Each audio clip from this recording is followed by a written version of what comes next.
Hello दोस्तों, स्वागत है आपका फोटोशॉप की क्लास नंबर 3 में। आज का हमारा टॉपिक है लेयर्स। आज हम लेयर्स के बारे में बात करेंगे।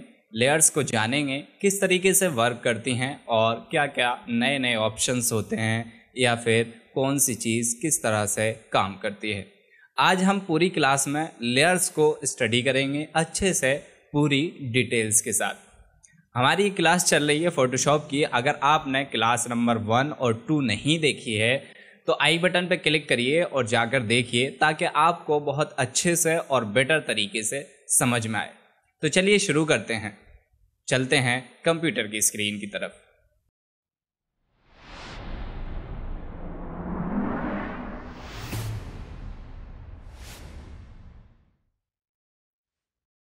हमने ये इमेज खोल के रखी है पहले से ही। हम देखते हैं लेयर्स का पैनल। आज जो हम बात करने वाले हैं वो इस पैनल के बारे में बात करने वाले हैं। ये हमारा लेयर्स का पैनल होता है। तो सबसे पहले हमने एक इमेज खोल के रखी है। ये इमेज हमारी नॉर्मल लेयर नहीं है। अगर हम इसको मूव करना चाहें तो मूव नहीं होगी। यहाँ पर एक ऑप्शन ये शो करेगा, कन्वर्ट टू नॉर्मल लेयर, यानी कि ये हमारी बैकग्राउंड लेयर कह सकते हैं आप इसको। ये नॉर्मल लेयर नहीं होती है, आप इस पर मूव नहीं कर सकते। या फिर मान लीजिए हम कोई चीज़ ड्रॉ करना चाहें तो हम ड्रॉ कर सकते हैं, लेकिन हम इसको मूव नहीं कर सकते। इसको बोलते हैं बैकग्राउंड लेयर। अच्छा, अगर इसमें हम कोई नॉर्मल लेयर लेके आते हैं, जैसे कि हमने एक यहाँ से लेयर ली। लेयर लेने के बाद हमने इस पर कोई भी चीज़ ड्रॉ की। अब हम इस लेयर को मूव कर सकते हैं, छोटा कर सकते हैं, या फिर इसकी ओपेसिटी कम कर सकते हैं। ओपेसिटी का मतलब तो आपको पता ही होगा, ये थोड़ा ट्रांसपेरेंट कर देता है। और उसके नीचे एक ऑप्शन है फिल। इसका अभी फ़िलहाल यही मतलब समझिए आप कि फिल भी ओपेसिटी की तरह ही काम करता है। ओके, इसका और भी काम होता है, वो आगे चल के हम लोग समझेंगे। तो यहाँ से हम इसकी ओपेसिटी कम कर सकते हैं, यहाँ से इसका फिल कम कर सकते हैं, या फिर इसको इधर उधर मूव कर सकते हैं। लेकिन हम इस लेयर को मूव नहीं कर सकते। क्यों? क्योंकि ये लेयर लॉक्ड है। अब ये जो हमारी नॉर्मल लेयर है, अगर हमें इसे छोटा करना है, अगर हमें इसे छोटा करना है तो हम ट्रांसफॉर्म करते हैं कोई भी इमेज को छोटा करने के लिए। ट्रांसफॉर्म मतलब कंट्रोल टी प्रेस करते हैं, उसके बाद इसको हम छोटा कर सकते हैं, रोटेट कर सकते हैं, या फिर कुछ भी जैसा आप चाहें। उसके बाद जब आपका वर्क पूरा हो जाए, आप सिंपल एंटर प्रेस कर सकते हैं। एंटर प्रेस करेंगे तो वो हो जाएगा। अच्छा, ये तो हमने ड्रॉ किया था। अगर हम यहाँ पर कोई इमेज लेके आते हैं, मान लीजिए ये हम इमेज यहाँ लेकर आते हैं, ये हमने सिंपल ड्रैग एंड ड्रॉप किया है। या फिर आप इसको कंट्रोल ए करने के बाद कंट्रोल सी कर लें, फिर यहाँ पर लाकर, पहले इसको डिलीट कर देते हैं, यहाँ पर लाकर कंट्रोल वी कर सकते हैं, तो इस तरह से भी आ जाएगी। या फिर आप अगर ड्रैग एंड ड्रॉप करके लाना चाहते हैं तो डीसेलेक्ट करने के लिए कंट्रोल डी का यूज़ करते हैं। इसको सिंपल यहाँ से मूव टूल के द्वारा पकड़ें और यहाँ पर लाकर छोड़ दें। उसके बाद इसको ट्रांसफॉर्म कर लेंगे, यानी कि छोटा कर देंगे। तो हमें छोटा करना है, इस तरीके से कर सकते हैं। ओके, तो ये हमारी नॉर्मल लेयर है। नॉर्मल लेयर, इसको हम कहीं भी मूव कर सकते हैं या कुछ भी कर सकते हैं। अच्छा, उसके बाद यहाँ पर ऑप्शंस दिए होते हैं लॉक्स के। अगर हम ये जो सबसे पहले वाला लॉक है हमारा, ये लॉक है लॉक ट्रांसपेरेंट पिक्सल्स, यानी कि ये हमारे ट्रांसपेरेंट जो पिक्सल्स होते हैं उन्हें लॉक कर देगा। मान लीजिए हम इस पर कोई चीज़ ड्रॉ करना चाह रहे हैं, इमेज पर तो होगी, लेकिन जो बाकी एरिया है, यहाँ पर जो ट्रांसपेरेंट एरिया है उस पर नहीं होगी। आपको ऐसे समझ में नहीं आएगा, तो ऐसे देख लीजिए। ये हमारी इमेज है, लेकिन हमारे पास ट्रांसपेरेंट जो एरिया है वो इतना है। यहाँ पर अगर हम कोई भी चीज़ ड्रॉ करेंगे तो ड्रॉ नहीं होगी, बल्कि हमारी इमेज पर होगी जो हमारी इमेज है। क्यों? क्योंकि हमने यहाँ से ट्रांसपेरेंट एरिया को लॉक करके रखा। अच्छा, ऐसे ही हमारा दूसरा लॉक है, हम इसको हटा देते हैं, दूसरे वाले को करते हैं। ये है लॉक इमेज पिक्सल्स। अब इस पर देखिए कट का निशान आ जाएगा। यहाँ पर हम कुछ नहीं कर सकते, ना हम ड्रॉ कर सकते हैं, लेकिन हम इसको मूव अभी भी कर सकते हैं। तो उसके बाद एक ऑप्शन है हमारा लॉक में ही, लॉक पोजीशन। अब पोजीशन से आप समझ ही गए होंगे, पोजीशन का मतलब हो गया कि आप अब इसको मूव नहीं कर सकते, लेकिन हम इस पर अगर कुछ ड्रॉ करना चाहें तो हम ड्रॉ कर सकते हैं। पूरी इमेज पे कहीं भी ड्रॉ कर लेंगे, लेकिन हम इसको अगर मूव टूल से मूव करना चाहें तो मूव नहीं कर सकते, क्योंकि यहाँ पर हमने लॉक करके रखा। तो लॉक पोजीशन भी समझ में आ गया होगा। ये लॉक है आर्ट बोर्ड के लिए। अभी हम लोग आर्ट बोर्ड पर काम नहीं कर रहे हैं, तो आगे चल के समझेंगे, इसको अभी रहने देते हैं। उसके बाद ये लॉक ऑल लेयर्स। लॉक का मतलब सारी चीज़ें लॉक्ड हो जाएंगी। अगर हम लॉक ये कर देते हैं तो इस पे हम ना तो इसकी पोजीशन को चेंज कर सकते हैं, ना ही इस पे हम ब्रश से कोई काम कर सकते हैं। अगर आप करने की कोशिश भी करेंगे तो आपको ये वार्निंग देगा। तो आई होप कि आपको समझ आया होगा कि लॉक्स कैसे काम करते हैं।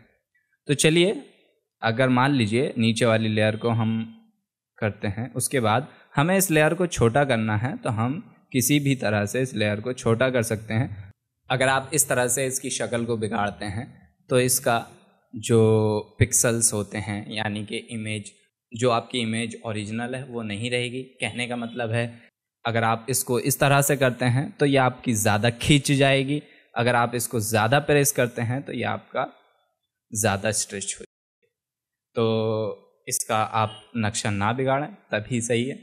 तो चलिए, ओरिजिनल हम रहने देते हैं, जो हमारी ओरिजिनल इमेज थी। ठीक है, उसके बाद हम यहाँ कुछ ऑप्शंस देख लेते हैं। लेयर्स है, अगर हमें इसी लेयर की कॉपी करनी है एक और, तो हम सिंपल ऑल्ट प्रेस करने के बाद इसको यहाँ से एक और कॉपी कर सकते हैं, यानी कि हमारा एक इमेज की 2 कॉपियाँ हो गई इस तरह से। और अगर जो हमारी बैकग्राउंड लेयर थी, हम इसको ऑफ कर देते हैं। ये जो लेयर है इसका हम यहाँ से डबल क्लिक करेंगे तो ये भी नॉर्मल लेयर हो जाएगी। यहाँ पर आप नाम दे सकते हैं, जो भी आप नाम देना, वरना लेयर 0 उसने वरना लेयर 0 तो लिखा हुआ ही है। आप सिंपल ओके करके इसको नॉर्मल लेयर कर सकते हैं। अब आप इसकी पोजीशन को हटा भी सकते हैं, इधर भी कर सकते हैं, इसकी शक्ल भी बिगाड़ सकते हैं, बाकी जो भी आप करना चाहें वो सब कर सकते हैं। तो आई होप कि आपको ये समझ आ गया होगा नॉर्मल लेयर और बैकग्राउंड लेयर में क्या अंतर होता है। अच्छा ठीक है, उसके बाद हम कोई भी चीज़ ले लेते हैं, जैसे ये हमारी लेयर है।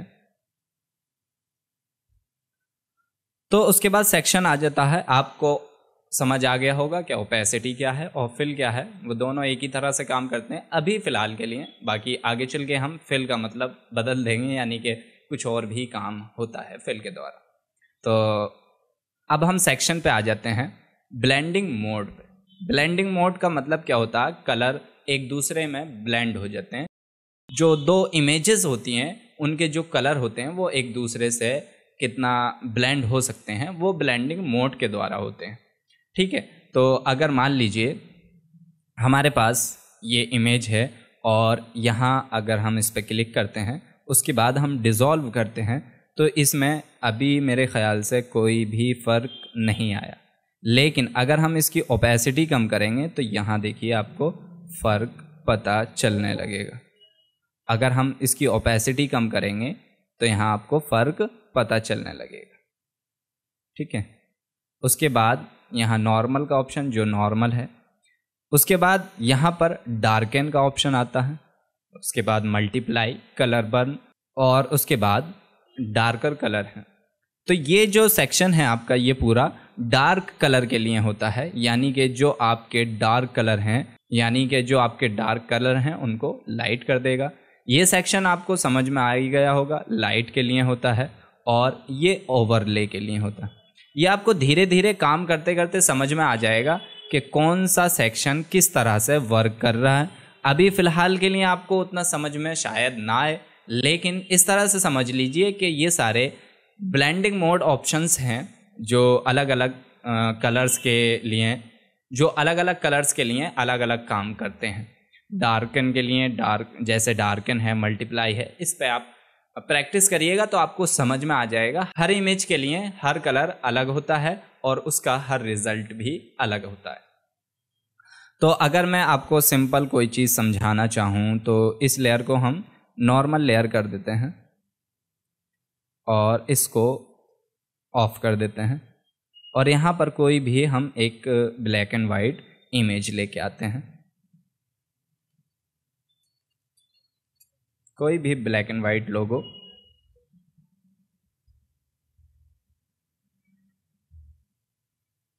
मान लीजिए ईगल का ब्लैक एंड वाइट,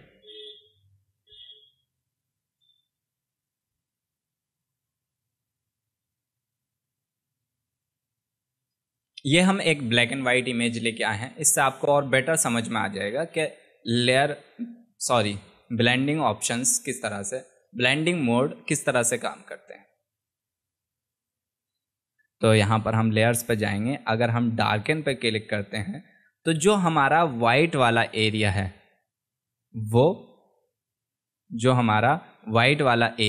वो ख़त्म हो जाएगा, यानी कि चला जाएगा। देखिए हमारा वाइट वाला जितना एरिया था वो सब चला गया। और अगर कंट्रोल Z करते हैं हम तो इसी तरह से अगर हम लाइट वाले हमारे ऑप्शंस हैं इसमें आके हम क्लिक करेंगे तो जो हमारा स्क्रीन है, अगर स्क्रीन पर हम क्लिक करते हैं तो जो हमारा डार्क एरिया था यानी कि ब्लैक था तो वो ब्लैक अब चला गया है, जो भी बचा हमारा वाइट बचा। तो आई होप कि आपको समझ में आ रहा होगा लाइट और डार्क का क्या मतलब हो रहा। यानी कि डार्क पे हम क्लिक करेंगे तो जो हमारा वाइट एरिया है वो ख़त्म हो जाएगा और अगर हम स्क्रीन यानी कि लाइट वाले पे करेंगे तो हमारा जो डार्क एरिया है वो ख़त्म हो जाएगा। उसके बाद बहुत सारे ऑप्शंस हैं, कलर डॉज होता है, ओवरले होता है और हार्ड लाइट। उसके बाद डिफरेंस भी होते हैं अलग अलग तरीके के। उसके बाद ह्यू आता है, सैचुरेशन आता है और कलर्स वगैरह भी आते हैं। कलर्स वगैरह का मैं आपको एक एग्जांपल दे देता हूँ। जैसे हमने इसको डिलीट कर दिया और क्विक सिलेक्शन टूल से हम इसको सिलेक्ट कर लेते हैं। सिलेक्ट करने के बाद एक लेयर ले लेते हैं। एक लेयर ले ली और लेयर लेने के बाद हमने इस पर कलर भर दिया कंट्रोल बैक स्पेस से हमने कलर भर दिया। अगर मान लीजिए हम इसमें हरा कलर भरना चाह रहे हैं तो हमने कंट्रोल बैक स्पेस किया और ये भर गया। अब अगर हम ब्लेंडिंग ऑप्शंस के द्वारा डार्कन करेंगे इसको तो कुछ इस तरह से आ जाएगा आपका मल्टीप्लाई में। इसका पूरा कलर चेंज हो गया। यहाँ से आप इसकी ओपेसिटी कम करने के बाद थोड़ा सा और रियलिस्टिक बना सकते हैं। इसके और भी तरीके हैं लेकिन अभी फ़िलहाल आपको समझाने के लिए ये बता रहे। तो अगर इसकी जगह हम कोई और कलर कर लेते हैं, जैसे रेड कर लेते हैं,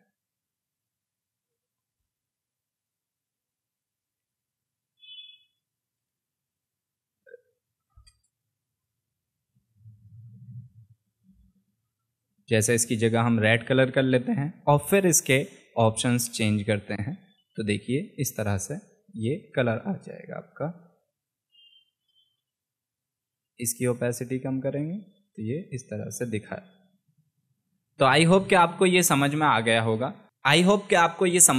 होगा कि ब्लेंडिंग ऑप्शंस किस तरह से वर्क करते हैं या किस तरह से काम करते हैं। अच्छा, लेयर्स के सेक्शन में हम नीचे आ जाते हैं तो यहाँ एक डिलीट का ऑप्शन है। इससे हम कोई भी लेयर को डिलीट कर सकते हैं। जैसे यहाँ से डिलीट करेंगे तो ये आपको एक वार्निंग देगा। यहाँ से डोंट शो अगेन कर देंगे तो आपको ये दोबारा वार्निंग नहीं देगा। उसके बाद कोई भी लेयर आप यहाँ से डिलीट कर सकते हैं और यहाँ पर एक ऑप्शंस है आपको न्यू लेयर का, यहाँ पर आप कितनी भी न्यू लेयर्स बना सकते हैं। उसके बाद आपके पास एक ऑप्शंस है यहाँ पर क्रिएट अ न्यू ग्रुप। यहाँ पर न्यू ग्रुप का मतलब क्या होता है, मान लीजिए आप कई लेयर्स पर काम कर रहे हैं अलग अलग तरीके से, या फिर आपको मैं समझाने के लिए इस लेयर को ऑफ कर देता हूँ दोनों को, और एक कलर चेंज कर देते हैं, 2, ये हर लेयर पे मैं अलग कर रहा हूँ, ये 3। ओके, अब हम इन तीनों लेयर्स जो हैं हमारी, इनको ग्रुप करना चाहते हैं। यानी अगर हम शिफ्ट दबाएंगे तो ये तीनों सिलेक्ट हो जाएंगी। अगर हमें बीच वाली एक छोड़नी है तो हम कंट्रोल दबा के उसको छोड़ सकते हैं। तो हमें फ़िलहाल तीनों लेनी है, तो हमने शिफ्ट दबा के तीनों को कर लिया और यहाँ से ग्रुप कर दिया। ग्रुप का मतलब अब क्या हो गया, ये हमारी तीनों लेयर्स एक साथ आ जाएंगी। यानी देखिए ये ग्रुप का फोल्डर आ गया, यहाँ से आप नेम चेंज कर सकते हैं, कलर्स, और इसके अंदर ये जो लेयर्स हैं आपकी 3, वो तीनों लेयर्स आ जाएंगी। तो ग्रुप, जब आप बहुत सारी लेयर्स पर काम करते हैं तो आप अलग अलग तरीके से लेयर्स के ग्रुप बना देते हैं और उसमें नाम लिख देते हैं ताकि आसानी से ढूंढने में आसानी हो, वगैरह वगैरह, ढूंढने में आसानी हो। उसके बाद ऑप्शंस हैं कुछ, वो हम आगे चल के अभी देखेंगे, अभी नहीं देखने वाले हैं। उसके बाद यहाँ पर ऑप्शन है आपका काइंड है, फिर नेम है, यहाँ से कोई भी लेयर का नाम सर्च कर सकते हैं। जैसे लेयर का क्लिक करूँगा मैं, लेयर 0, तो बाकी सारी आपकी लेयर्स देखिए गायब हो गई। तो बाकी सारी लेयर्स आपकी गायब हो गई, सिर्फ 0 लेयर्स बची है, जो लेयर 0 जिसका नाम था वो लेयर बची है। उसके बाद यहाँ आप इफ़ेक्ट से भी सर्च कर सकते हैं और मोड हैं, बहुत सारी चीज़ें हैं। आप इसको प्रैक्टिस करेंगे और इसमें देखेंगे आगे चल के, और नई नई चीज़ें करने का ट्राई करेंगे तो आपको अच्छे से समझ में आ जाएगा। फ़िलहाल आज के लिए इतना ही। हमने समझ लिया है कि लेयर्स पैनल क्या होता है और किस तरीके से काम करता है। आई होप कि आपको भी समझ में आया होगा। अगर कोई कन्फ्यूज़न है तो बेशक आप कमेंट सेक्शन में हमें बता सकते हैं और हम आपके कमेंट का ज़रूर जवाब देंगे। चलिए मिलते हैं अगली क्लास में।